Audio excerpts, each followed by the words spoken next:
ఆంధ్రప్రదేశ్లో ఎప్పుడూ లేని విధంగా ఎలక్షన్లు జరిగిన తర్వాత జరుగుతున్న హింసను అసలు ఎలా చూడాలంటారు? ఇది కేవలం రాజకీయం ప్రేరేపితమైనటువంటి హింస. గెలిచినప్పుడు కూడా వైఎస్ఆర్సీపీ వాళ్ళు 2019 ఎలక్షన్లో గెలవంగానే ఇలాంటి హింసకు పాల్పడ్డారు. ఇవాళ కూడా రాష్ట్రంలో మరి ఓడిపోతున్న సందర్భంలో కూడా మీరు మాకు ఓట్లు వేయలేదు, ఈ బజార్ వాళ్ళు వేయలేదు, ఈ వర్గం వాళ్ళు వేయలేదు, ఈ ప్రాంతం వాళ్ళు వేయలేదని చెప్పేసి ఇట్లాగా రాష్ట్రంలో అనేక నియోజకవర్గాలు అనేక ప్రాంతాల్లో గొడవలు జరుగుతున్న పరిస్థితి చూస్తున్నాం. కానీ ఇది ప్రజాస్వామ్యంలో కావచ్చు, లేదా ఈ రాష్ట్రంలో కావచ్చు, లేదా ప్రజల మధ్య ఇలాంటి గొడవలు రావటం దురదృష్టకరమైన చర్య. ఎవరైనా సరే ప్రజలు ఒకటే విజ్ఞప్తి చేస్తున్నాం, రాజకీయంలో పోరాటం చేస్తాం. మనకు అపోజిషన్గా ఎవరున్నారు వాళ్ళని రాజకీయ ప్రత్యర్థిగా చూడాలి తప్ప శత్రువుగా భావించకూడదు.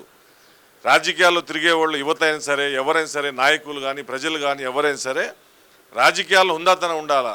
గెలుపు కోసం చివరిదాకా ఓట్లు రావడం కోసం ప్రయత్నాలు చేసుకోవచ్చు, ప్రజలకి హామీలు ఇచ్చుకోవచ్చు, మాట్లాడుకోవచ్చు, మా నాయకుడు మంచివాడని ప్రచారం చేసుకోవచ్చు, లేదా మా పార్టీ మేనిఫెస్టో బాగుందని ప్రచారం చేసుకోవచ్చు, లేదా మా పార్టీ వస్తే ఇంకా మేలు చేస్తుందని చెప్పుకోవచ్చు, 2 అబద్ధాలు చెప్పుకోవచ్చు, 4 నిజాలు చెప్పుకోవచ్చు. కాకపోతే ఇట్లాగా భౌతిక దాడులు చేసుకుంటూ ఇవాళ రేపు ప్రభుత్వాలు ఏవి మారినా కూడా ఆ గొడవల్లో ఎవరైతే పాల్గొన్నారో వాళ్ళు ఈ సీసీ ఫుటేజ్ ఆధారంగా పోలీసులు పట్టుకుంటారు, కేసులు నమోదు చేస్తారు. మీకు ఆ రోజు చాలామంది నాయకులు పట్టించుకోరు, ఎవరైనా ఒకళ్ళిద్దరు పట్టించుకుంటారేమో, కానీ చాలామంది నేను వద్దంటే కూడా మీరే వెళ్ళారు కదా అని చెప్పేసి ఆ రోజు పట్టించుకోరు. కాబట్టి ఆ టైంలో మీరు ఈ కేసులు, ఈ బెయిలు, మీ తల్లిదండ్రులు, మీ భార్యలు, మీ పిల్లలు, మీ భార్య, మీ పిల్లలు, మీ బంధుత్వం కూడా మీ వల్ల ఎంత ఇబ్బంది పడుతుందో ఒకసారి ఆలోచించుకోవాలా. కాబట్టి ప్రజాస్వామ్యంలో గెలుపోవటములు ప్రజలు నిర్ణయిస్తారు. ఒకసారి వాళ్ళు రావచ్చు, ఒకసారి వీళ్ళు రావచ్చు, ఏదైనా జరగవచ్చు. కాబట్టి ఏ రాజకీయ పార్టీకి సంబంధించిన కూడా పోలింగ్ జరిగిన తర్వాత కూడా ఇలాంటి దుశ్చర్యలకు ఎవరు పాల్పడ్డా కూడా ఇది సరైన పద్ధతి కాదని చెప్పేసి నేను భావిస్తున్నాను. మరీ ముఖ్యంగా చూస్తే కనుక ఈ పల్నాడు ప్రాంతంలో పెరుగుతున్న గొడవలు 3 దశాబ్దాలుగా కామ్గా ఉన్న పల్నాడు మళ్ళీ ఎందుకు పెరిగిందంటారు? ఈ గొడవలు ఏం లేదు, రాజకీయ ప్రేరేపిత గొడవలు ఇవన్నీ కూడా. ఎటు చూసినా కూడా గెలుస్తున్నామని ఒకళ్ళు, ఓడిపోతున్నామని ఒకళ్ళు, ఎవరి యొక్క ఆలోచనలు వాళ్ళు ఎట్లాగైనా సరే మళ్ళీ ఈ జనాన్ని భయభ్రాంతులకు గురి చేసి మళ్ళీ అధికారంలో రావాలి, లేదా అసలు ఏదైనా ఇంకా మళ్ళీ తారుమారు చేయాలి, అనుకున్న వాళ్ళు లేని దాన్ని కూడా మళ్ళీ అనుకూలంగా మలుచుకోవాలి అని పోలింగ్ అయిపోయిన తర్వాత, పోలింగ్ ముందు ఏదో చేసుకున్నారంటే అది వేరే విషయం. పోలింగ్ అయిపోయి 24 గంటలు గడిచినా, 48 గంటలు గడిచినా కూడా ఇలా ఒకళ్ళ మీద ఒకళ్ళు పడి దాడులు చేసుకోవటం, వాహనాలు తగలబెట్టుకోవటం, ఇళ్ల మీద పోవటం, భౌతిక దాడులు చేసుకోవటం. ఏదైతే ఎమ్మెల్యే అభ్యర్థులుగా ఉన్నారో వాళ్ళు స్ట్రాంగ్ రూమ్లో తమ యొక్క ఒక జాగ్రత్తగా ఏదైతే ఎలక్షన్కి సంబంధించిన బాక్సులు ఉన్నాయో, బ్యాలెట్ బాక్సులు ఉన్నాయో వాటిని చూసుకోవడానికి తమ భవిత్యం ఎలా ఉందో జాగ్రత్త చూసుకుందామని చెప్పేసి అభ్యర్థులు ఎవరైతే ఆ స్ట్రాంగ్ రూమ్ల కాడికి వెళ్తున్నారో వాళ్ళ మీద కూడా భౌతిక దాడులు చేసుకోవటం, ఇవన్నీ కూడా ప్రజాస్వామ్యంలో ఇలాంటి కరెక్ట్ కాదు. కాకపోతే ఆవేశంలో చేస్తున్నారు, లేకపోతే నాయకులు ఇచ్చే కొద్దిపాటి ఆ పైసలు కాసిపడి అవేదో తాగి తినో వాటి మీద ఆవేశంతో ఇలా చేసుకుంటున్నారు. కానీ రేపు ప్రభుత్వాలు మారితే మనం ఏమవుతాం? దీనివల్ల మన కుటుంబాలు, మనకు నమ్ముకున్న మన కుటుంబాలు కానీ, రాజకీయంగా మనం నమ్ముకున్న కార్యకర్తలు కానీ, అభిమానులు కానీ ఎవరైనా సరే దీనివల్ల అంతిమంగా నష్టపోతారు. ఎవరైతే ఈ గొడవలో ముఖ్య పాత్ర పోషించాడో అతని మీద అనేక రకాల కేసులు పడతారు. ఏ పార్టీ వాళ్ళైనా రేపు ఏ పార్టీ అధికారంలోకి వచ్చినా ఎవరు వచ్చినా ఈ కేసులు పెట్టుకోవడం సహజం. కాబట్టి మీరు మీ స్వేచ్ఛను కోల్పోతారు.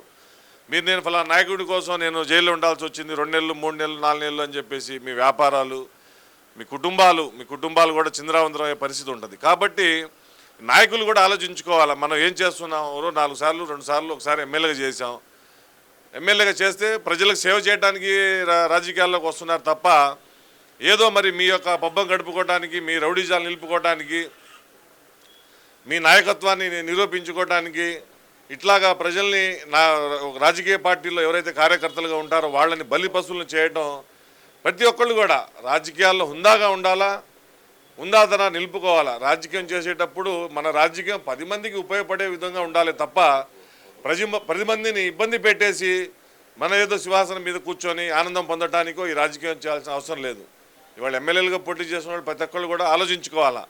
కార్యకర్తలను ఉసిగొల్పి తగులు పెట్టి ఒకే సామాజిక వర్గంలో మళ్ళీ అదే సామాజిక వర్గానికి సంబంధించిన వాళ్ళు తగుళ్ళు పంపించి వాళ్ళని కొట్టి వాళ్ళని అరెస్టులు చేయించేసి మీరేం సాధించబోతున్నారు? ఇద్దరిని సంతోషపెట్టడం కోసం నలుగురిని ఇబ్బంది పెడుతున్నారు. కాకపోతే రాజకీయాల్లో ఇలాంటివి కరెక్ట్ కాదు.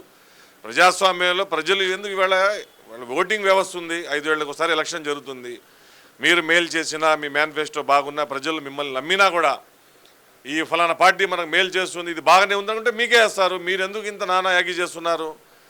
కార్యకర్తలను ఇబ్బంది పెట్టడం, వాళ్ళ కుటుంబాలను ఇబ్బంది పెట్టడం, ఈ రక్తం ఓడటం, పల్నాడంటేనే ప్రజలు భయపడిపోయే పరిస్థితి. రేపు వాళ్ళకి ఎలక్షన్ అయిపోయిన తర్వాత కూడా ఆ ఏరియాలో వ్యాపారాలు మంచి చెడులు జరగాలంటే మీరు ఇలా ఉంటే ఎవరు వస్తారు? రాష్ట్రం ఏమైపోయింది? రేపటి రోజు పరిశ్రమలు రావు, ఇదే పరిస్థితి ఉంటుందిగా. పరిశ్రమలు రాకపోతే పనులు ఉండవు, చదువుకున్న వాళ్ళకి ఉద్యోగాలు ఉండవు, ఎవరికి కూడా సరైన భృతి దొరకని పరిస్థితి రాష్ట్రంలో ఏర్పడుతుంది. కాబట్టి ప్రతి రాజకీయ పార్టీ కూడా ఎవరైనా సరే ఇట్లాంటి హింసకు ప్రేరేపించే వాళ్ళు ప్రతి ఒక్కళ్ళు కూడా ఆలోచించుకోవాలా. ఇట్లాంటి తప్పుల్ని మరీ చేసి రాష్ట్రాన్ని అధోగతి పాలు చేయవద్దని చెప్పేసి విజ్ఞప్తి చేస్తున్నాం. ముఖ్యంగా మారిన సజ్జల స్వరం ఎలా చూడాలంటారు? ఎలక్షన్ కమిషన్ ఏకపక్షంగా పనిచేసింది, రేపు కౌంటింగ్ సరిగ్గా జరుగుతుందని నమ్మకం లేదంటూ సజ్జలుగా మాట్లాడటాన్ని అసలు ఎలా చూడొచ్చు అంటారు? సజ్జలది ఏముందండి, ఆయన గవర్నమెంట్లో సలహాదారులు, లేకపోతే జగన్మోహన్ రెడ్డి గారికి ఏదైనా నమ్మకస్తులు. ఇవాళ మాట్లాడాల్సింది ఎవరంటే జగన్మోహన్ రెడ్డి గారు బయటకు వచ్చి, జగన్మోహన్ రెడ్డి గారు ముఖ్యమంత్రిగా ఉన్నారు, నేను ప్రజలకు మేలు చేశాను, మీ ఇంట్లో మీకు కానీ ఏదైనా మేలు జరిగితే నాకు ఓటేయమన్నారు. కాబట్టి నిజంగా జగన్మోహన్ రెడ్డి గారి ప్రభుత్వాన్ని మేలు చేసి ఉంటే 175కి 175 నాకే వస్తాయి మనకే వస్తాయి అని చెప్పేసి ఎన్నో సభల్లో చెప్పారు. ఇవాళ జగన్మోహన్ రెడ్డి గారు ప్రెస్ మీట్ పెట్టి ఆయనకున్న యొక్క నాలెడ్జ్ని బట్టి, ఆయనకున్న ఒకటి ఆధారాలను బట్టి ఎన్ని సీట్లు వస్తాయో, ఆయన ముఖ్యమంత్రి మళ్ళీ అవుతున్నారో లేదో ప్రజలకు ఆయన చెప్పాలా. సజ్జల రామకృష్ణారెడ్డి ఆయన ఎవరు? ఆయన ఉద్యోగం చేయడానికి వచ్చారు, ఆయన ఉద్యోగం టైం కూడా అయిపోయింది. వాస్తవంగా చెప్పాలంటే ఎప్పుడైతే ఎలక్షన్ కోడ్ వచ్చిందో అప్పుడే వచ్చేసింది. ఎమ్మెల్సీ గ్రాడ్యుయేషన్ ఎలక్షన్లో ఓడిపోయినప్పుడు ఆయన ఏం చెప్పారంటే మా ఓటర్లు మాకున్నారు, మా ఓటర్లు వచ్చి మాకు ఓటేలేదన్నారు. పెద్ద హాస్యాస్పదం. ప్రజాస్వామ్యంలో చదువుకున్న యువత 3 ఎమ్మెల్సీ స్థానాలకి ఎన్నికలు జరిగితే 3 కూడా మంచి మెజార్టీతో తెలుగుదేశం పార్టీ, ప్రతిపక్షానికి సంబంధించిన తెలుగుదేశం పార్టీ ఎమ్మెల్సీలు గెలిచారు. ఆ రోజు కూడా ఈ సజ్జల ఇలాగే చెప్పారు, ఏమని మా ఓటర్లు మాకు వేరున్నారు, వాళ్ళు ఓటింగ్కి రాలేదు అని చెప్పేసి. ఇవాళ కూడా ఇదే పరిస్థితి, మాకు ఏదో మెజార్టీ వస్తుంది, మా సంక్షేమం వస్తుందని చెప్పేసి ఏది చెప్పినా కూడా వాళ్ళ ముఖ కవళికలలో వాళ్ళ ఓడిపోతున్నారు. ఎంత దారుణంగా ఓడిపోతున్నారు ఏంటనేది స్పష్టంగా కనపడుతుంది. కాబట్టి గెలిపోవడం సహజం. కాకపోతే ఇక్కడ మాట్లాడాల్సింది ఎవరంటే ప్రజల చేత ఎన్నుకోబడి పరిపాలన చేసినటువంటి ముఖ్యమంత్రి గారు, ఆ తర్వాత మంత్రులు, ఆ తర్వాత ఎమ్మెల్యేలు లేదా వాళ్ళ పార్టీకి సంబంధించిన ఎంపీలు మేము గెలుస్తున్నామని చెప్పి చెప్పుకోవాలి. ఇవాళ వాళ్ళే గొడవలు జరిగిపోయినాయి, ఎలక్షన్ కమిషన్ సరిగా చేయలేదు, పోలీసులు పట్టించుకోలేదంటే మీ ప్రభుత్వమే ఇవన్నీ వాళ్ళ నిన్నటి దాకా కూడా ఉంది అధికారంలో. ఇంత దారుణాలు జరగడానికి కారణాలు ఎవరు?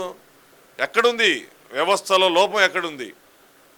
ఇష్టం వచ్చిన అధికారం చేతిలో పెట్టుకొని నాళ్ళు పగ్బం గడుపుకొని ప్రతిపక్షాలని నానా ఇబ్బందులు పెట్టారు. ఇవాళ ఎన్నికలు అయిపోయిన తర్వాత కూడా ఇలాగ మనశ్శాంతి లేకుండా చేయడం, ఇలాంటి పరిస్థితి రాష్ట్రంలో చూస్తుంటే నిజంగా ప్రజాస్వామ్యాలు ఉన్నామనిపిస్తుంది. మరి చివరిగా ఏం చెప్తారు? మరి వీళ్ళ మారిన స్వరానికి బలమైన కారణం ఏంది? పెరిగిన ఓటింగ్ అనుకోవచ్చు అంటారా? ఓటింగ్ పెరగడం, ప్రజలు ఏదైతే మిమ్మల్ని నమ్మించి 151 సీట్లు ఇచ్చారో మీరు ఆ నమ్మకాన్ని వమ్ము చేసేశారు. ప్రజలు మీరు పెట్టిన ఇబ్బందులు ప్రతిదీ కూడా గుర్తుపెట్టుకున్నారు. ఒకటి కాదు, ఉద్యోగస్తులు కానివ్వండి, లేదా కార్మికులు, భవన నిర్మాణానికి సంబంధించిన కార్మికులు కానివ్వండి, ట్రాన్స్పోర్ట్ రంగం కానివ్వండి, ప్రాంతాల వారీగా ప్రజలు కానివ్వండి, కులాల వారీగా కానివ్వండి, ఏ ఒక్కళ్ళు కూడా, ఇటు పోలీసులు కావచ్చు, రెవెన్యూ ఉద్యోగస్తులు కావచ్చు, ఇవాళ రాష్ట్రం మొత్తం కూడా ఒక మనకి విడిపోయిన రాష్ట్రానికి వచ్చిన తర్వాత మనం అమరావతి అని చెప్పేసి రాజధాని మొదలు పెట్టుకొని అక్కడ రైతుల దగ్గర 1000 ఎకరాల పొలాలు తీసుకున్నాం. దాన్ని డెవలప్మెంట్ చేసుకుంటూ చంద్రబాబు నాయుడు గారు 1 కడితే జగన్మోహన్ రెడ్డి గారు 2 కట్టాలా, లేదా చంద్రబాబు నాయుడు గారు 2 కడితే జగన్మోహన్ రెడ్డి గారు 3 కట్టి ఇది మన రాజధాని, దీనికి మేము ఒక నిర్మాణాన్ని ఆయన ఒకటి చేసి నేను 2 చేశాను ఈయన చెప్పుకోవాలి, ఈయన 2 చేసి 3 చేశాను ఆయన చెప్పుకోవాలా. అలాంటిది పోయి ఒక ముఖ్యమంత్రి మొదలుపెట్టి దాన్ని ఒక స్థాయిలో రూపం తీసుకోసం దాన్ని చింద్రావందరం చేసేసి అమరావతి లేదు, అది భ్రమరావతి, 3 రాష్ట్రాలు 3 రాజధానులు అని చెప్పేసి రకరకాలుగా ప్రజల్ని తికమక చేసి ఇవాళ రాష్ట్రంలో 1 ఎకరానికి కూడా అదనంగా నీళ్ళు ఇచ్చే పరిస్థితి లేకుండా చేశారు. ఏ ఒక్క రాష్ట్రాన్ని ముఖ్యం కావాల్సింది నీళ్లు.